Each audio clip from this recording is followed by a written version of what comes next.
నమస్తే, welcome to prime time debate.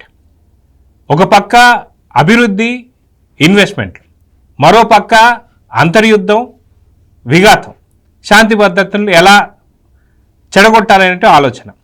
అయితే దీని గురించి మనతో మాట్లాడడానికి ఈరోజు ప్యానెల్లో సీనియర్ జర్నలిస్టులు డివి శ్రీనివాస్ గారు, అదేవిధంగా సీనియర్ జర్నలిస్టులు సత్యమూర్తి గారు. సార్ నమస్తే. సార్ నమస్కారం. సార్ నమస్తే. సార్ నమస్తే. సార్ సత్యమూర్తి గారు, మనం చూసుకుంటే ఇక్కడ ఒక పక్క అభివృద్ధి, లక్షల కోట్లలో పెట్టుబడులు వస్తున్నాయి ఒక పక్కన. దాని గురించి ప్రపంచవ్యాప్తంగా అందరి కళ్ళు కూడా ఇప్పుడు ఏపీ వైపు ఉంది. ఇప్పుడే పుట్టిన పసిబిడ్డ అయినా సరే చూపు ఇటువైపే ఉంది. ఇప్పటికీ దాన్ని ఎన్నో రకాల హత్యలు చేస్తానికి వైసీపీ హయాంలో 2019-24 దాకా ఎన్నో రకాల కుట్రలు జరిగాయి. 2019-24 కుట్రలు అయిపోయిన తర్వాత కూడా కూటమి ప్రభుత్వం వచ్చిన తర్వాత కూటమి ప్రభుత్వంపై బురద జల్లడానికి జగన్ వెయ్యని ఎత్తుగళ్ళంటూ లేవు. ఇప్పుడు మనం చూసుకుంటే పుంగనూరులో హత్య, దానికి సంబంధించి మనం చూస్తున్నాం. ఇదే కాకుండా మనం చూసుకుంటే వివేకానంద రెడ్డి గారి హత్య కేసులో ఎన్నో అనుమానాస్పద మృతులు చూసాం. ఇప్పుడు దస్తగిరికి సంబంధించిన వాళ్ళ వైఫ్ షబానాకి కూడా బెదిరింపులు, ముక్కల కింద నరుకుతామని చెప్పి. ఇవే కాకుండా వల్లభనేనికి సంబంధించి సత్యవర్ధన్ని, ఒక ఎస్సీ వ్యక్తిని కిడ్నాప్ చేయడం, ఇవి చూసాం. సో మొత్తానికి ఏపీలో ఏం జరుగుతుంది? జగన్ అనుకున్న కుట్రలు కావచ్చు, అంతర్యుద్ధం కావచ్చు, సక్సెస్ అవుతుందా? ఎలా చూడాలంటారు? అధికారం పోగానే జగన్మోహన్ రెడ్డి వచ్చి ఆంధ్రప్రదేశ్లో మొత్తం 36 మందిని తెలుగుదేశం వాళ్ళు అడ్డంగా చంపేశారు. వాళ్ళందరూ మా కార్యకర్తలు. అసలు రాష్ట్రంలో శాంతి భద్రతలు లేవు, మొత్తం రాష్ట్రపతి పాలన విధించాలి అని చెప్పి తెలుగుదేశం కూటమి ప్రభుత్వం అధికారంలోకి వచ్చిన 14వ రోజునే చెప్పాడు. అంటే 14 రోజుల్లోనే తెలిసిపోయింది దీనికి రాష్ట్రపతి పాలన విధించాలని. 164 సీట్లతోటి అధికారంలో వచ్చిన కూటమిని పట్టుకొని లేదు నేను ఓడిపోయాను కాబట్టి రాష్ట్రపతి పాలన విధించండి అని చెప్పాడు. కారణం ఏంటి అంటే 36 మందిని చంపారు అంటాడు. 36 మంది లిస్ట్ ఏదయ్యా అంటే ఇప్పటికి 9 నెలలైంది ఇప్పటి వరకు జగన్మోహన్ రెడ్డి ఇవ్వకపోగా ఈ వైసీపీ గుండాలు, వైసీపీ వీళ్ళని గుండాలు అని కూడా అనకూడదు. ఎందుకంటే గుండా అంటే వాడేదో దౌర్జన్యం చేయటానికి, లేదు ఏదన్నా మన దగ్గర నుంచి గుంజుకోవటానికి చేస్తాడు వాడు. కానీ ఈ వైసీపీ గూండాలు మొత్తం రాజకీయ కక్షలు, కార్పణ్యాలతోటి గంజాయి మత్తులో సాధారణ ప్రజల్ని కూడా నిర్దాక్షిణ్యంగా చంపేసే బ్యాచ్ ఇది. ఇప్పుడు మనం మొత్తం అన్ని రకాల ఈ ఇన్సిడెంట్స్ అన్ని చూసుకుంటుంటే ఈ గంజాయి బ్యాచ్ ఇదివరకు బ్లేడ్ బ్యాచ్ అని ఉండేది, అట్లా ఇప్పుడు ఆంధ్రప్రదేశ్లో గంజాయి బ్యాచ్ తయారైంది. వీళ్ళు వచ్చి తెలుగుదేశం కార్యకర్తని ఒకరిని చంపేస్తే అసలు తెలుగుదేశంలో వాళ్ళు గోల పెడుతున్నారు. ఇదేంటండి, మనం అధికారంలో ఉంటే మన కార్యకర్తను చంపడం ఏంటండి? మన కార్యకర్త వారం రోజుల నుంచి మొత్తుకుంటున్నాడండి అని వీళ్ళు తెలుగుదేశం వాళ్ళు అడగాల్సిన పరిస్థితుల్లో ఉంది. అక్కడ ఏదో పోలీసులు ఇద్దరిని సస్పెండ్ చేశారు, ఎందుకంటే వాళ్ళు సరైన యాక్షన్ తీసుకోలేదు. అతను ఒక సెల్ఫీ వీడియో రిలీజ్ చేసినా కానీ పోలీసులు యాక్షన్ తీసుకోలేదని ఏదో చర్యలు తీసుకున్నారు. ఇక్కడ మనం ముఖ్యంగా గమనించాల్సింది ఏంటంటే రాష్ట్రంలో మొత్తం శాంతి భద్రతలకి విఘాతం కలిగించటానికి జగన్మోహన్ రెడ్డి పెద్ద పెద్ద ప్లాన్లు వేస్తూ ఉన్నాడు. పెద్ద కుట్రలు. మీరు ఇంట్రడక్షన్లో మీరు చెప్పినట్టు ఒక దళిత యువకుడిని, సత్యవర్ధన్ అనే ఒక దళిత యువకుడిని కిడ్నాప్ చేసి తీసుకెళ్ళి బెదిరించి ఇవన్నీ చేస్తే దళితుల్లో ఏమవుతుంది? దళితుల్లో ఒక రకమైన ఏంటి రాష్ట్ర ప్రభుత్వం ఏం చర్యలు తీసుకోవట్లేదు ఏంటి అనే ఒక ఫీలింగ్ వస్తుంది కదా. ఆ ఫీలింగ్ తెప్పియటం ఒకటి. రెండోదేమో వంశీ ఆ గన్నవరం తెలుగుదేశం ఆఫీస్ మీద దాడి చేసిన దాని నుంచి బయటపడటం ఒకటి. ఇట్లా అంటే ఇటువంటి ప్లాన్లు వేసుకొని చేస్తున్నారనమాట. అంటే సోషల్ ఈక్విలిబ్రియంని దెబ్బ కొట్టడానికి వీళ్ళు రకరకాల ప్రయోగాలు, ప్రయత్నాలు చేస్తున్నారు. తమకి వ్యక్తిగతంగా లాభం జరగాలి అంటే కేసుల నుంచి బయటపడాలి, రెండోది రాష్ట్ర ప్రభుత్వం ఇబ్బందుల్లో పడాలి అని ఈ తరహాలో వీళ్ళు వర్కౌట్ చేసుకుంటూ ఉన్నారు. మొత్తం ఒక ఎగ్జాంపుల్, 2 ఎగ్జాంపుల్స్ కాదు. వర్గాలని అంటే సమాజాన్ని వర్గాలుగా విభజించటం అనేది జగన్మోహన్ రెడ్డి స్పెషాలిటీ. అది ఓడిపోయిన తర్వాత మామూలు సిగ్గున్న ఎవడన్నా నాయకుడు అయితే అరే మనం ఇన్ని ప్రయత్నాలు చేశాము, ప్రజలు మనకి బుద్ధి చెప్పారు, గడ్డి పెట్టారు, అందుకని మనం ఇటువంటి ప్రయత్నాలు మానుకుందాము అనుకుంటాడు. కానీ ఇదేంటో మరి అసలు భారతదేశంలో ఏ రాష్ట్రానికి ఇటువంటి లీడర్ లేడు.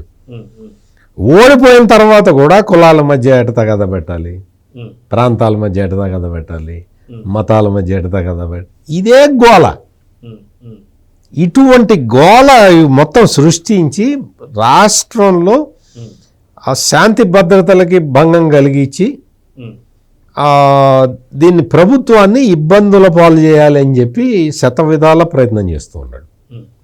నిన్నగాక మొన్న ఫీజు 4 అని చెప్పి అదేదో పెట్టాడు, యువత అంతా రావాలి అంటే అందరూ నాకన్నా పెద్దోళ్ళు అక్కడ కూర్చొని ఉన్నారు. వాళ్ళు వచ్చి మేమే యువత అని వాళ్ళు చెబుతున్నారు. అంటే నేను కూడా అట్లాగే చెప్తుంటా, నేను నాకన్నా కుర్రాడు ఎవడు లేడని. అట్లా కాదు కదా. నేనైతే ఇప్పుడు వెళ్ళి చదువుకోలేను కదా కాలేజీకి వెళ్ళి. వాళ్ళు వెళ్ళి మా ఫీజులు కట్టాలి అంటారు. ఏం ఫీజులు కట్టాలి వాళ్ళకి? అందరు పెన్షన్ తీసుకునే వయసులో వాళ్ళు వెళ్ళి ధర్నాలు చేస్తారు. ఇది చేయటం ఒక 2-3 చోట్ల అయితే మరి వాళ్ళందరినీ డబ్బులు పెట్టి తెచ్చారో ఏంటో. వైఎస్ఆర్ కాంగ్రెస్ పార్టీ అంటే జోహార్ జోహార్ అని అరుస్తున్నారు. అంటే వైఎస్ఆర్ కాంగ్రెస్ పార్టీకి జోహార్లు చెప్తూ ఉన్నారు. అంటే ఇంకోటి గుర్తొచ్చింది సార్, వైజాగ్ లో సేమ్ యువత పోరులో కూటమి ప్రభుత్వం వర్ధిల్లాలంటారు. కూటమి ప్రభుత్వం అంటే వర్ధిల్లాలి అంటున్నారు. ఇట్లా ఈ జగన్మోహన్ రెడ్డి ఇటువంటి ప్రయత్నాలన్నీ మానుకోవటం బెటరు. అసలు ఏం జరుగుతుంది, దేశంలో ఏం జరుగుతుంది, రాష్ట్రంలో ఏం జరుగుతున్నది, ఒక్కొక్కటి ఆ రోడ్లు, జాతీయ రహదారులు కానీ, రైల్వే లైన్స్ కానీ, ఇండస్ట్రియలైజేషన్ కానీ అవన్నీ ఎట్లా వస్తున్నాయి, ఏంటి కథ అని తెలుసుకొని అవి స్టడీ చేసుకుంటే బెటరు. కానీ మీరు అనొచ్చు చిన్నప్పుడే స్టడీ చేయలేదు ఇప్పుడు ఏం చేస్తాడని, అది కూడా కరెక్టే. సార్, డివిఎస్ గారు లేటెస్ట్గా చూసుకుంటే పొంగనూరుకు సంబంధించిన హత్య, ఇదే విధంగా చూసుకుంటే కాదంబరి జత్వాని ఈరోజు పొద్దున పెట్టినటువంటి ప్రెస్ మీట్, ఇంకొకటి దస్తగిరి వైఫ్ షబానా వచ్చి మా ఆయన్ని ముక్కల కింద నరుకుతానని చెప్పి బెదిరిస్తున్నారు. సార్ ఏంటి అంటే కూటమి ప్రభుత్వం వచ్చిన తర్వాత, గవర్నమెంట్ మారిన తర్వాత కంప్లీట్గా మనం చూసుకుంటే ఈ అంటే వీళ్ళ దీన్ని ఆటవికతనం అనాలా ఏమనాలి, దీన్ని ఎలా చూడాలంటారు సార్? 9 నెలల చంద్రబాబు పరిపాలనలో బూతులు లేని సభగా అసెంబ్లీ ఏది, ఇవాళ బూతులు మాట్లాడేవాళ్ళు లేరు. నెక్స్ట్ సోషల్ మీడియాలో అసభ్య పోస్టులు తగ్గిపోయాయి కంప్లీట్గా. మనం చూసాం ఏది, ఆ వర్ర రవీంద్రారెడ్డి మొత్తం అన్ని పోలీస్ స్టేషన్లు జైలు చుట్టూతో తిరుగుతున్నాడు. మొన్న కూడా కడప జైలు నుంచి జగ్గైపేట తీసుకుపోదామంటే మెడనొప్పి అన్నాడు. మెడనొప్పి లేదు గిడనొప్పి లేదు అని మొత్తం తీసుకెళ్ళారు. అట్లాగే బోరగడ్డ అనిల్ పరిస్థితి ఏంటి, అతను మరీ అసలు ఫేక్ సర్టిఫికేట్ చూపించి జడ్జినే మోసం చేశాడు బెయిల్ కోసం. తల్లి హాస్పిటల్లో గుండె చేసిన దాంట్లో రాఘవ శర్మ సంతకం ఫోర్జరీ. ఆయన అసలు నేను ఇవ్వలేదు అసలు సర్టిఫికేట్ అంటాడు. ఎవరు? గుంటూరు లలిత సూపర్ స్పెషాలిటీ హాస్పిటల్. అంటే అటు బోరగడ్డ అనిల్ అతను ఒక సెల్ఫీ వీడియో ఏది, తనకి ఇట్లా ఉంది పరిస్థితి అంటూ. నెక్స్ట్ పోసాని కృష్ణమురళి, ఆయన అసలు మొత్తం అన్ని జైళ్ళు తిరుగుతున్నట్టున్నాడు, ఒక చిన్న బ్యాగ్ ఒకటి పట్టుకుని కడుపుల నొప్పి అన్నట్టున్నాడు అతను కూడా. వీళ్ళందరికీ చుక్కలు చూపిస్తున్న కూటమి ప్రభుత్వం ఇవాళ జగన్మోహన్ రెడ్డి గుండాలు, రౌడీలు, అరాచక శక్తులు ఎవరైతే 5 ఏళ్ళు విచ్చలవిడిగా స్వైర విహారం చేశారో వాళ్ళని ఇంకా అడ్డుకోలేకపోతుందా? వాళ్ళల్లో ఒక భయోత్పాతం సృష్టించలేకపోతుందా? అంటే నిన్న జరిగిన మర్డర్ పొంగనూరులో రామకృష్ణ నాయుడు ఎవరైతే తెలుగుదేశం పార్టీ తరఫున ఏజెంట్గా కూర్చున్నాడో అతన్ని నరికి చంపారు. మరి అతను అంతకుముందు 15 రోజుల క్రితం ఒక వీడియో కూడా వదిలాడు, సెల్ఫీ వీడియో. తనకేంటి ప్రాణహాని ఉంది, చంపాలని చూస్తున్నారన్నా కూడా సిఐ బాధ్యత రాహిత్యం, అతను సస్పెండ్ చేసినట్టున్నారు. సర్కిల్ ఇన్స్పెక్టరు, ఎస్ఐ వాళ్ళిద్దరిని సస్పెండ్ చేసిన దీంట్లో ఇక్కడ ప్రాణాలు కోల్పోయిన తర్వాత మనం ఎంత స్వాంతన చేకూర్చాలన్నా అది కుదరదు. అంటే ముందు వీళ్ళకి అడ్డుకట్టబడాలి. ఎవరికి? ఈ రౌడీలు, గుండాలు, ఈ ఉన్మాదులు. మనం చూసాము వంశీ ఈ ప్రభుత్వంలో కిడ్నాప్ చేసే సాహసానికి పాల్పడ్డాం. వల్లభనేని వంశీ సత్యవర్ధన్ని కిడ్నాప్ చేయటం అంటే అఫ్ కోర్స్ ఆయన గత 4 రోజులుగా జైల్లో ఉన్నట్టున్నాడు, 20 రోజులు 4 రోజులు దాని ఫలితం అనుభవిస్తున్నాడు. అంటే వీళ్ళందరూ కళ్ళ ముందు కనపడుతున్నా కూడా వీళ్ళల్లో ఇంకా మార్పు రాలేదంటే ఎంత ఉన్మాదం జగన్మోహన్ రెడ్డి పెంచి పోషించాడో. అసలు జగన్మోహన్ రెడ్డి ఇప్పుడు ఈ 9 నెలల్లో 7 నెలల 15 రోజులు బెంగళూరులోనే ఉన్నాడు. మహా ఉంటే ఇక్కడ 15 రోజులు ఉన్నట్టున్నాడు, అక్కడ తాడేపల్లిలో పులివెందుల్లో మొత్తానికి. జగన్మోహన్ రెడ్డి బెంగళూరులో ఉండి ఇదే రెచ్చగొడుతున్నాడా? అక్కడి నుంచి అతను ఏం చేస్తున్నాడు, ఎవరెవరితో అతను మాట్లాడుతున్నాడు, వీటన్నిటిపైన నిఘా పెట్టాల్సిన అవసరం ఉంది. తను బయటకు వెళ్ళి వేరే రాష్ట్రంలో తలదాచుకుంటూ ఆంధ్రప్రదేశ్లో అల్లకల్లోలం సృష్టించే పన్నాగాలు పన్నుతున్నారా? మనకు అదే అనిపిస్తోంది. ఏది ఇప్పుడు దస్తగిరి భార్య మీరు అన్నారు, దాడి చేయటమే కాకుండా ఏమన్నారు, అవినాష్ రెడ్డి పేరు ఎవరో రవి అనేవాడి పేరు చెప్పి ఏడాదిలో నరికి చంపుతాం దస్తగిరిని అనడం. వాళ్ళు బెంబేలెత్తిపోతున్నారు. ఏది వివేకానంద రెడ్డి హత్య కేసులో ఆ ముద్దాయిలు లేకపోతే సాక్షులు వాంగ్మూలం ఇచ్చిన వాళ్ళంతా కూడా ఒక 248 మంది సాక్షులు వాళ్ళు వాంగ్మూలం ఇచ్చిన వాళ్ళు ఉంటే 8 మంది నిందితులు అంటే 256 మందిలో 6 టపటప ముఖ్యమైన వాళ్ళు, కీలక సాక్షులు. నిందితుల్లో కూడా వాంగ్మూలం ఇచ్చిన వాళ్ళు సిబిఐకి ఎవరు, ఆ కె శ్రీనివాసరెడ్డి, ఆ కువైత్ గంగాధర్ రెడ్డి. అతను ఏమని చెప్పాడు, అసలు ఈ నేరం నా మీద వేసుకుంటే 10 కోట్లు ఇస్తానన్నారు అని చెప్పి శివశంకర్ రెడ్డి పేరు చెప్పినాడు. మరుసటి రోజు మళ్ళీ సిబిఐకి అడ్డం తిరిగాడు, చచ్చిపోయాడు. అసలు 49 ఏళ్లకి నిద్రలో చనిపోవడం ఏంటి? వాడెవడో ఒకడు కూల్ డ్రింక్లో విషపు గుళికలు కలుపుకొని చనిపోతూ సూయిసైడ్ నోట్. ఆ సూయిసైడ్ నోట్లో 2 రకాల దస్తూరీలు. వైఎస్ అభిషేక్ రెడ్డి ఎక్కడో దాకా ఎందుకు 36 ఏళ్ళు డాక్టరు, అసలు కడప ఎంపీ అతనే అనుకున్న దీంట్లో అవినాష్ రెడ్డికి టికెట్ ఇవ్వకుండా 36 ఏళ్ళకి అతను చనిపోవడం. అసలు ఈ వరుసగా అనుమానాస్పద మరణాల పైన క్యాబినెట్ ఆందోళన ప్రకటించింది. ముఖ్యమంత్రి చంద్రబాబు, డిప్యూటీ సీఎం పవన్ కళ్యాణ్ డీజీపీని పిలిపించుకున్నారు. హరీష్ కుమార్ గుప్తా ఇవాళ డీజీపీగా బాధ్యతలు చేపట్టాక మొత్తం పోలీసు వ్యవస్థని ఒక కొలిక్కి తెచ్చారు. కొంతవరకు సంస్కరణ జరిగింది, పూర్తిగా ప్రక్షాళన జరగాలి. ఏది 3 ఐపీఎస్లను సస్పెండ్ చేశారు, పిఎస్ఆర్ ఆంజనేయులు, కాంతిరాణా టాటా, విశాల్ గున్ని. అదే మీరు ఇందాక కాదంబరి కూడా ప్రెస్ మీట్ పెట్టిందన్నారు, వాళ్ళ సస్పెన్షన్ కూడా ఇంకొక 6 నెలలు ఎక్స్టెన్షన్ చేశారు. అది జరిగినా కూడా ఐపీఎస్లే సస్పెండ్ అయ్యారే, 6 నెలలు అయిందే, మరో 6 నెలలు కూడా వస్తారని లేదే. ఇంకా ఇక్కడ సర్కిల్ ఇన్స్పెక్టర్లు, ఎస్ఐలు, డిఎస్పీలు కొంతమంది ఇంకా భ్రమల్లో ఉన్నారా? అంటే గత 5 ఏళ్లలో జగన్మోహన్ రెడ్డితో అంటగాగి జగన్మోహన్ రెడ్డి వల్ల వాళ్ళ మనుషుల వల్ల బెనిఫిట్ పొందినటువంటి ఆ పోలీస్ ఆఫీసర్లు మళ్ళా జగన్ వస్తాడు, మళ్ళా మాకు ఈ విధంగానే పెట్టి పోషిస్తారు, ఈ రక్తపు కూడు తినొచ్చు అనుకుంటున్నారా? అర్థం కాని పరిస్థితి. అంటే పోలీసు శాఖ ప్రక్షాళన పైనుంచి కిందకు కాదు, కింద నుంచి పైకి ప్రారంభం కావాలి. స్టేషన్ నుంచి ప్రక్షాళన జరగాలి.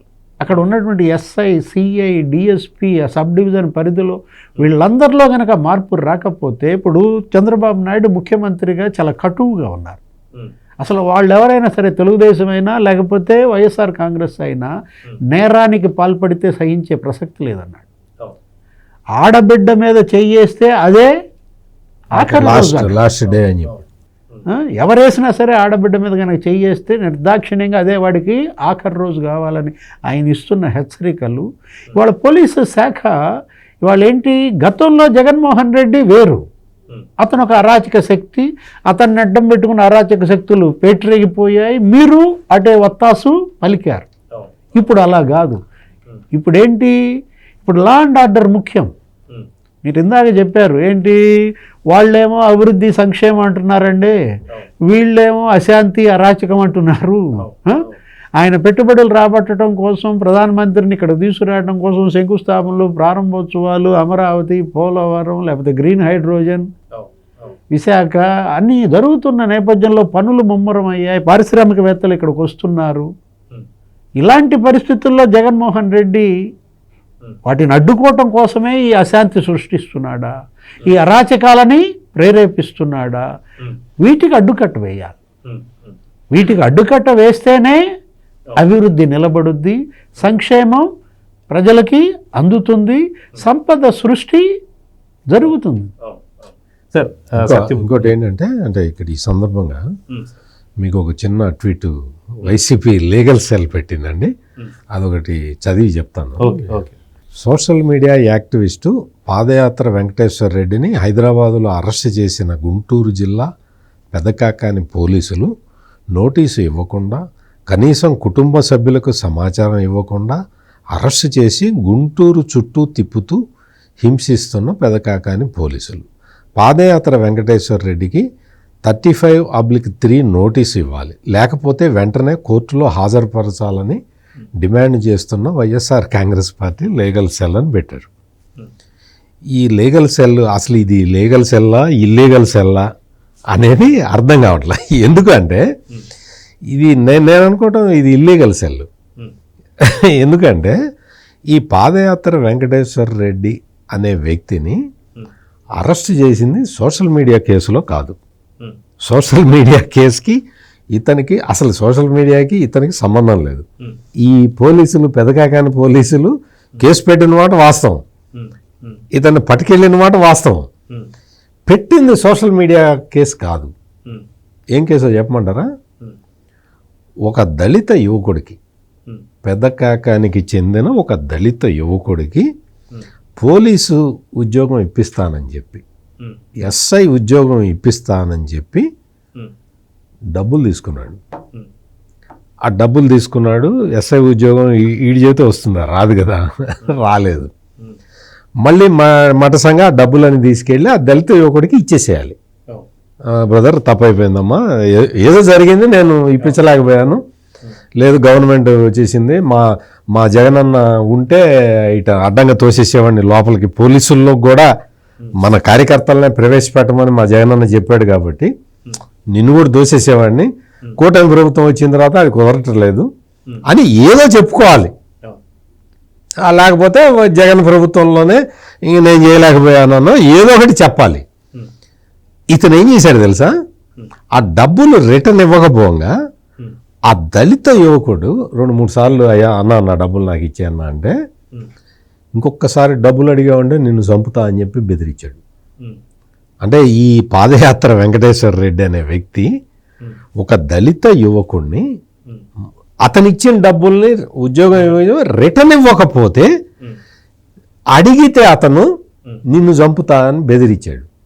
అంటే ఇల్లీగల్గా డబ్బులు ఎక్స్టార్ట్ చేసి 420 చీటింగ్ కేసు అనమాట. అటువంటి వ్యక్తిని పోలీసులు అరెస్ట్ చేస్తే 35 నోటీస్ ఇవ్వాలి, 65 నోటీస్ ఇవ్వాలి, 175 నోటీస్ ఇవ్వాలి అని అడుగుతారేంటి? ఇది సోషల్ మీడియా కేసు కాదు. అందుకనే నేను ఇది లీగల్ సెల్లా ఇల్లీగల్ సెల్లా అని అడుగుతున్నది. అంటే ఇట్లా ఇది చూపించి ఏంటి అంటే, అమ్మ రాష్ట్రంలో రెడ్లందరిని అరెస్ట్ చేస్తున్నారు అని చెప్పి ఆ రెడ్ల కులాన్ని రెచ్చగొట్టడం అనమాట. యాక్చువల్గా ఇతను దళితుడికి అన్యాయం చేసినందుకు పోలీసులు అరెస్ట్ చేశారు. అంటే ఎంత కుట్రలు పన్నుతున్నారో చూడండి. జరిగిందా ఒకటే అక్కడ, వీళ్ళు చెబుతున్న ఆర్గ్యుమెంట్ ఒకటి, దాన్ని మొత్తం తిమ్మించేసి ప్రజల్లోకి ఒక రాంగ్ మెసేజ్ పంపించడానికి వీళ్ళు శతవిధాల ప్రయత్నం చేస్తూ ఉన్నారు. సరే, ఇక్కడ మనం చూసుకుంటే ఇందాక డివిఎస్ గారు చెప్పినట్టు సత్యవర్ధన్ని ఇక్కడ కూటమి ప్రభుత్వం వచ్చిన తర్వాత కిడ్నాప్ చేయాలనేటువంటి యత్నం కావచ్చు, అక్కడ ఏదైతే వల్లభనేని వంశీని అరెస్ట్ చేస్తున్నప్పుడు మొబైల్ ఫోన్స్ తీసుకోకపోవడం కావచ్చు, ఇది ఒక తప్పు మనకు కనిపిస్తుంది. ఇదే విధంగా బోరగడ్డ అనిల్ని ఏదైతే ఇంకో జైలు నుంచి ఇంకో జైలు తరలిస్తున్నప్పుడు బిర్యానీ పెట్టి మేపడం, ఇదొక తప్పు.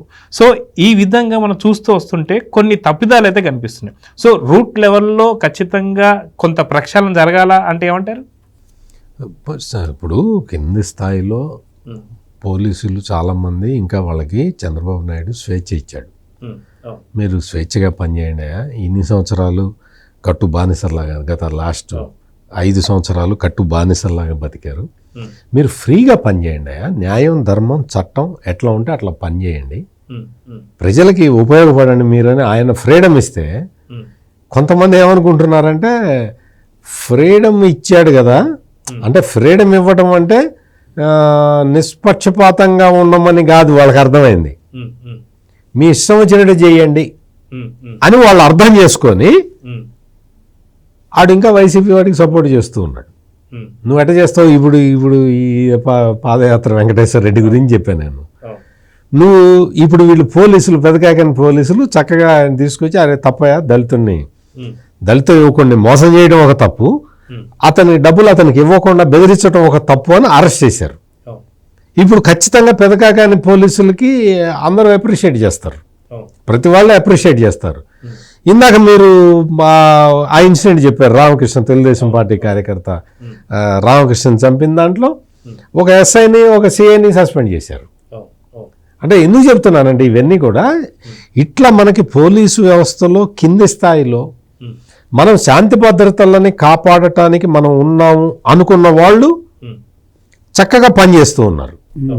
లేదు జగన్మోహన్ రెడ్డి లాగా అంటే అలవాటు పడినాళ్ళు, అలవాటు జగన్మోహన్ రెడ్డి టైంలో డబ్బులకు అలవాటు పడ్డారు, రకరకాలు, ఒకటి కాదు, మతానికి అలవాటు పడ్డారు, కులానికి అలవాటు పడ్డారు, రకరకాలుగా వాళ్ళు అలవాటు పడిపోయి జగన్ మత్తు దిగనాళ్ళు జగన్ మత్తు దిగని వాళ్ళు చంద్రబాబు నాయుడు ఫ్రీ హ్యాండ్ ఇచ్చాడు కదా మనకి అని చెప్పి ఇంకా జగన్కి సపోర్ట్ చేసే బ్యాచ్ కొంతమంది ఉన్నారు. వాళ్ళని కూడా సాగదీస్తారు, కరెక్ట్గా మొత్తం చేస్తారు, అందులో డౌటే లేదు. ఇప్పటికే చాలా వరకు మారింది, ఎందుకంటే పిఎస్ఆర్ ఆంజనేయులు ఇలానే సాగదీశారుగా. అంత ఒక ఆయన నేను దళితుల హక్కుల కోసం పోరాడతాను అని చెప్పి ఆయన్ని కూడా సాగదీస్తూనే ఉన్నారు, సునీల్ కుమార్ సాగదీస్తున్నారు. నువ్వు దళితుల హక్కుల కోసం పోరాటం చేయాలంటే ముందర నువ్వు ఫస్ట్ నీ ఉద్యోగం నువ్వు కరెక్ట్గా చేయాలి కదా. నీ ఉద్యోగం నువ్వు కరెక్ట్ చేయకుండా నేను దళితుల కోసం పోరాడతానంటే దళితుల కోసం పోరాడే వాళ్ళు చాలా మంది ఉన్నారు. నువ్వు ఫస్ట్ నీ ఉద్యోగం చేయాలి. సత్యవర్ధన్ కోసం పోరాడమన్నా, సత్యవర్ధన్ తీసుకెళ్ళి కొట్టి అసలు ఎక్కడ కొట్టారో తెలుసా జగన్ గారు? వృషణాల మీద కొట్టారు సత్యవర్ధన్కి. ఎంత ఇన్హ్యూమన్గా చేస్తారండి. అట్లా చేసి అటువంటి కిడ్నాప్ చేసి తీసుకెళ్ళి నానా చిత్రహింసలు పెట్టి ఇంత చేసి ఆ లిఫ్ట్లో ఆ విజువల్స్ కూడా వచ్చినాయండి. ఆ లిఫ్ట్లో వల్లభనేని వంశీ, సత్యవర్ధను, ఆ డ్రైవర్ ముగ్గురు ఉంటే ఇతను ఎవరు నాకు తెలియదు అంటాడు వల్లభనేని వంశీ. వాళ్ళ ఇంట్లో పడుకున్నాడు అంటే ఇంట్లో, కానీ అతను ఎవరు నాకు తెలియదు. అతను ఎవరో తెలియదు. ఇంట్లో పడుకున్నాడు ఎవరో నీకు తెలియదు. అంటే వీళ్ళందరూ కూడా ఇంకా పోలీసుల్లో మాత్రం ఇంకా మార్పు రావాలి. వాళ్ళు ఖచ్చితంగా వాళ్ళు చూడాలి, సామాజిక బాధ్యత వాళ్ళ మీద ఉంటుంది అనేది మాత్రం వాస్తవం. సార్ డివిఎస్ గారు, వాస్తవాన్ని చెప్పాలంటే వైసీపీ హయాంలో వీరిపైన దాడి జరగలేదు అన్నట్టు ఎక్కడా లేదు. అదేవిధంగా చూసుకుంటే మహిళల పైన కూడా చాలా క్రూరంగా, ఎవరైతే కొవ్వూరు లక్ష్మి అని చెప్పే ఆవిడ పార్లమెంటు స్థాయికి వెళ్ళి అక్కడ ఏకలవ్య నిరసన తెలియజేసింది, బొటన వేలు కోసుకుంది సార్. ఎందుకంటే సొంత అప్పుడున్నటువంటి ఒక హోమ్ మినిస్టర్ ఎవరైతే ఉన్నారో వారికి సంబంధించిన ప్రాంతం నుంచే చిన్న పిల్లలు, మహిళల్ని, చిన్న పిల్లలు 9వ తరగతి 8వ తరగతి పిల్లల్ని కూడా గంజాయికి అలవాటు చేసి ఏదైతే తుప్పల్లోకి పాడుబడ్డ బిల్డింగ్లలోకి తీసుకెళ్ళిపోయి చెరుస్తున్నారని చెప్పి మాట్లాడేది. దీని మీద ఎటువంటి యాక్షన్ తీసుకోలేదు. ఇదే కాకుండా దళితులు ఎవరైతే డాక్టర్ సుధాకర్ కావచ్చు, అదేవిధంగా ఎమ్మెల్సీ అనంతబాబు చంపినటువంటి ఒక సుబ్రహ్మణ్యం కావచ్చు, ఇలా ఎన్నెన్నో. సో ఇప్పటికీ వాళ్ళ మీద అలాంటి ప్రవర్తన ఉంది, కానీ ఎవరు కూడా మార్పు అయితే చెందుతలేదు. దీని గురించి ఏం చెప్తారు? ఇప్పుడు ఈగిల్ అని ఒకటి పెట్టారు, ఏంటది, elite anti narcotics group for law enforcement.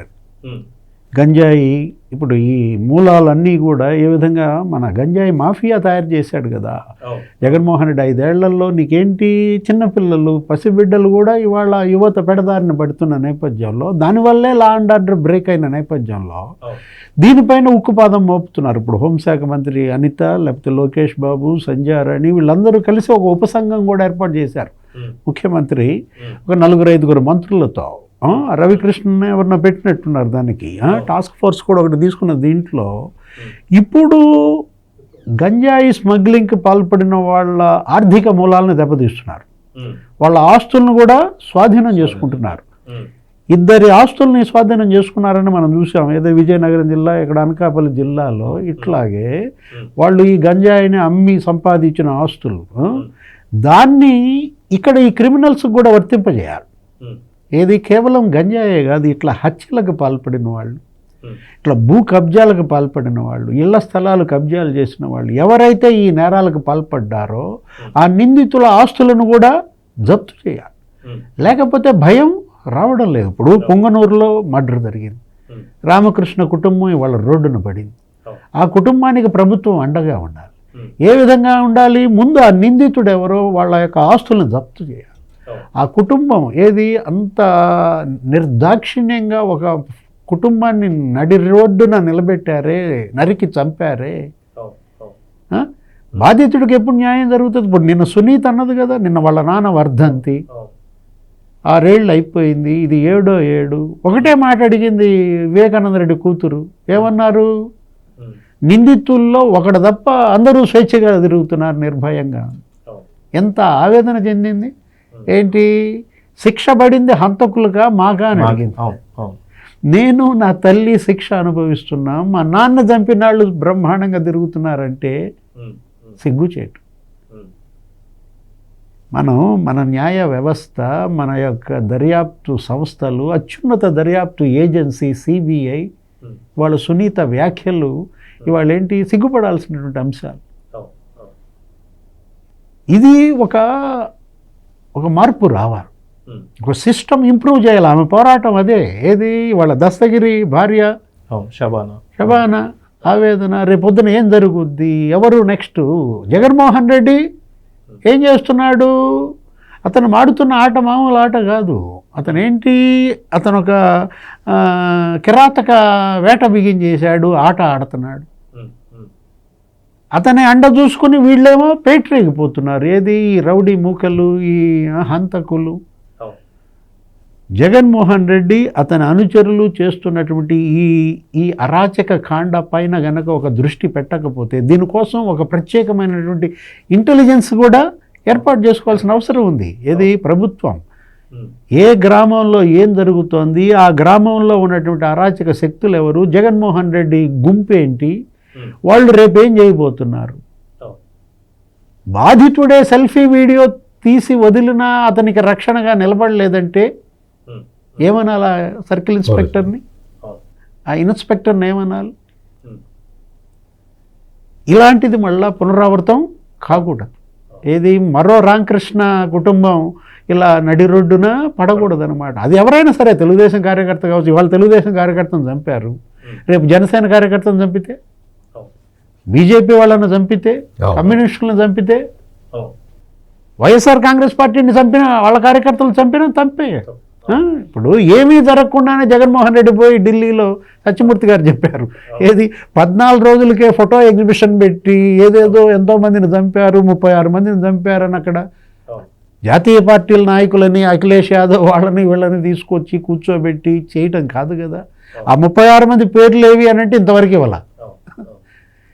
ఇప్పుడు ఈ రామకృష్ణ వాడెవడో ఒకడు ఆ ధర్నాకు వచ్చి 36 మందిని చంపారు, అయ్యో పాపం జగన్మోహన్ రెడ్డి చెప్తున్నాడు, జగన్మోహన్ రెడ్డి చాలా బాధపడుతున్నాడు, ఆయన అందరూ ఓదార్చాలని చెప్పటం కాదు.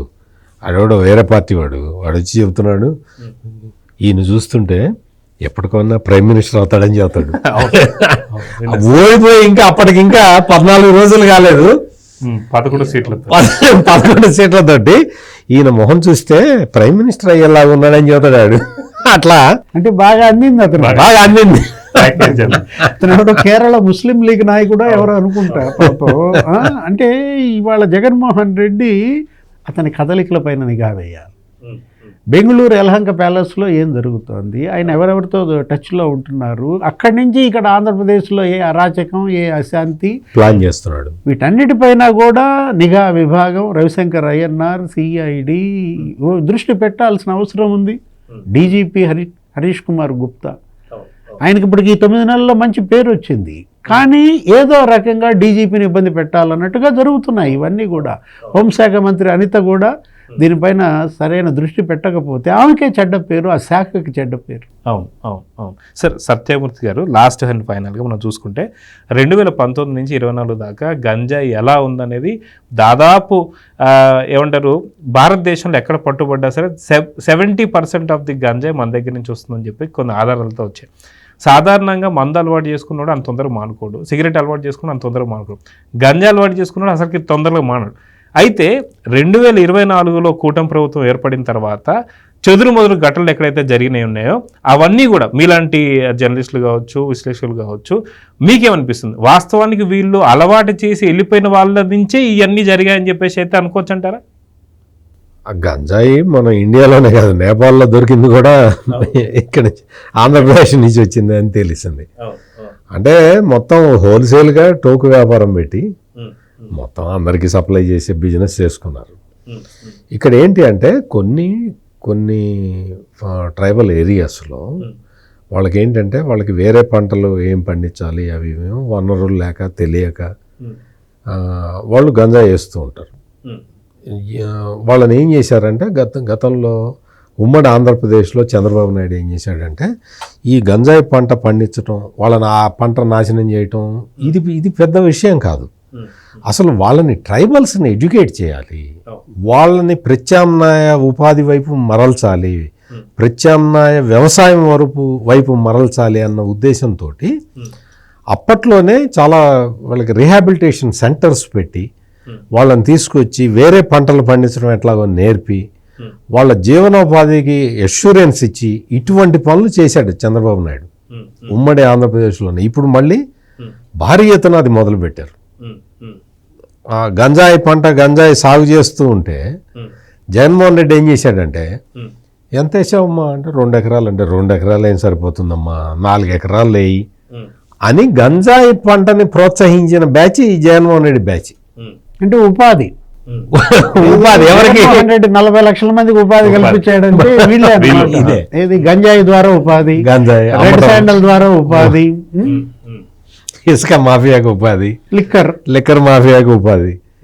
అంటే అక్కడ వాళ్ళని ట్రైబల్స్ని, వాళ్ళ తప్పు కాదు అది, వాళ్ళకి అది తప్ప వేరే తెలియదు. వేరే తెలియనప్పుడు వేరే దాని గురించి అవగాహన నేర్పించి గంజాయి సాగు చేయకుండా ఆపాలి. అది రాష్ట్ర ప్రభుత్వం చేయాల్సిన పని, ఇప్పుడు చేస్తున్నారు. ఇక్కడ ఏంటి అంటే ఇప్పటికే సమాజంలో చాలామంది గత 5 సంవత్సరాల కాలంలో గంజాయికి అలవాటు పడి ఉన్నారు, డ్రగ్స్కి అలవాటు పడి ఉన్నారు. వాళ్ళందరి కోసం అని చెప్పి ఇప్పుడు డీ అడిక్షన్ సెంటర్స్ అవన్నీ కూడా పెడుతూ ఉన్నారు. ఇప్పుడు జరుగుతున్న నేరాలు ఇవన్నీ ఘోరాలు కూడా వాళ్ళు ఈ మత్తులోనే చేస్తూ ఉన్నారనేది అందులో డౌటే లేదు. ఇప్పటికే పోలీసులు చాలా సందర్భాల్లో చెప్పారు, విచ్చలవిడిగా గంజాయి దొరకటం వల్ల వాళ్ళు తీసుకొని ఈ పని చేస్తున్నారు అని. అందుకని జగన్మోహన్ రెడ్డి తన 5 సంవత్సరాల కాలాన్నే కాకుండా యువకుల భవిష్యత్తు మొత్తాన్ని కూడా నాశనం చేసేలాగా ఈ గంజాయిని ప్రోత్సహించాడనేది ఇప్పుడు ఇంకా జరుగుతూ ఉన్న ఇన్సిడెంట్స్ని చూస్తుంటే మనకి ఒక రకమైన ఆందోళన కలుగుతూ ఉన్నది. అంటే ఒక తరాన్ని నాశనం చేశాడు, ఒక పీరియడ్ ఆయనకు అధికారం ఇచ్చినందుకు ఆంధ్రప్రదేశ్లో ఒక తరాన్ని మాత్రం నాశనం చేశాడు.